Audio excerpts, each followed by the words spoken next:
কালীপুজোর প্রতিমা নিরঞ্জনে উত্তেজনা উত্তর ২৪ পরগনার পানিহাটিতে। প্রতিমা নিরঞ্জন করে ফিরছিলেন পানিহাটির যুব তৃণমূল নেতা বুবাই মল্লিক ও তার দলবল। সে সময় স্থানীয় একটি ক্লাবের কাছে এলাকারই বেশ কয়েকজন যুবক দাঁড়িয়ে কথা বলছিলেন। সেখানে যুব তৃণমূল নেতার সঙ্গে বচসা বাঁধে ওই যুবকদের।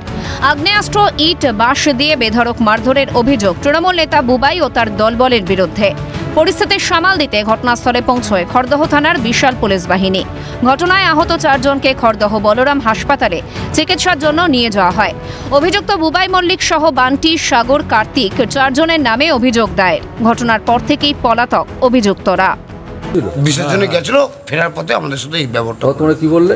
আমরা কিচ্ছু বলিনি, আমরা কিছু নরমাল দাঁড়িয়েছিলাম। আমরা নরমাল দাঁড়িয়েছিলাম রেজিস্ট্রেশনের সামনে। আচ্ছা, তারপর রেজিস্ট্রেশনে দাঁড়াছিলাম নরমাল। কতজনকে নিয়ে আসলো?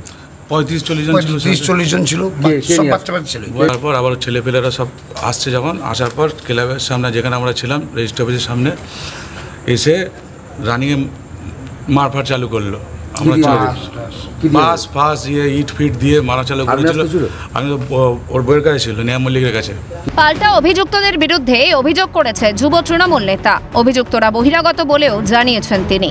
আমি নিজেই থানায় গিয়ে স্যারেন্ডার করব।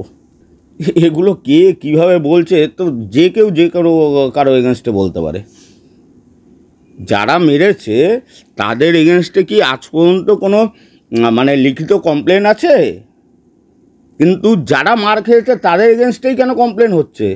আরও দুষ্কৃতিমূলক কাজকর্ম করেছে অভিক সিং ও তার দলবল। তারা প্রত্যেকেই অস্বাভাবিক ছিল বলে অভিযোগ যুব তৃণমূল নেতার স্ত্রীর।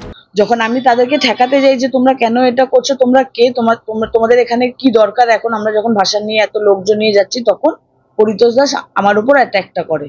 আমার গলা ধরতে যায়, গলা ধরার সময় আমার চেনটা ও টানতে যায়, তখন আমি সেটাকে সেভ করছি। ব্যাপারটা হচ্ছে আমরা তো জেনে শুনে কোনো ঝামেলা করিনি।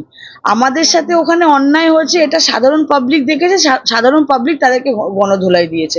আমরা তো সেখানে ইন্টেনশনালি কোনো কিছু মারধর করিনি। তৃণমূলকে তো বিজেপি নেতা জয় সাহার। বুবাই মল্লিক তো একটা ক্রিমিনাল, ওকে এখনো পুলিশ কেন অ্যারেস্ট করছে না? ও তো মিডিয়ায় বেপরোয়া বাইট দিয়ে যাচ্ছে। দেখো, মানুষ তৃণমূল কংগ্রেসের সাথে আর নেই, আর 2-4-6 মাস ওদের হাতে ক্ষমতা রয়েছে। কে কতটা গুছিয়ে নেবে এই অল্প সময়ের মধ্যে, এই নিয়েই তো ওরা খাওয়াখাই করছে। পুলিশ কার কথায় বসে আছে, কার কথা পুলিশ শুনছে? ওটা তৃণমূল পার্টি অফিস নয়, যেখানে ওসি বসে আছে, যেই চেয়ারটায় বসে আছে সেই চেয়ারটার সম্মান রাখার জন্য বুবাইকে এক্ষুনি অ্যারেস্ট করা উচিত। প্রশাসন পুরো ঘটনার তদন্ত করছে। এই সমস্ত বিষয়ে তৃণমূল জিরো টলারেন্স নীতিতে বিশ্বাসী, দাবি পানিহাটি তৃণমূল কাউন্সিলরের। উভয় পক্ষই হয়তো অভিযোগ জানিয়েছে, প্রশাসন তদন্ত করছে। মমতা বন্দ্যোপাধ্যায়ের প্রশাসন এক্ষেত্রে যে কোনো গণ্ডগোলের ক্ষেত্রে জিরো টলারেন্স নীতি নিয়েছে। দল, মত, ধর্ম, বর্ণ নির্বিশেষে প্রশাসন তদন্ত করে যেটা মনে করবে ব্যবস্থা নেওয়া হবে। পুরো ঘটনার তদন্ত শুরু করেছে পুলিশ। শান্তনু আচার্যের রিপোর্ট, ক্যালকাটা নিউজ।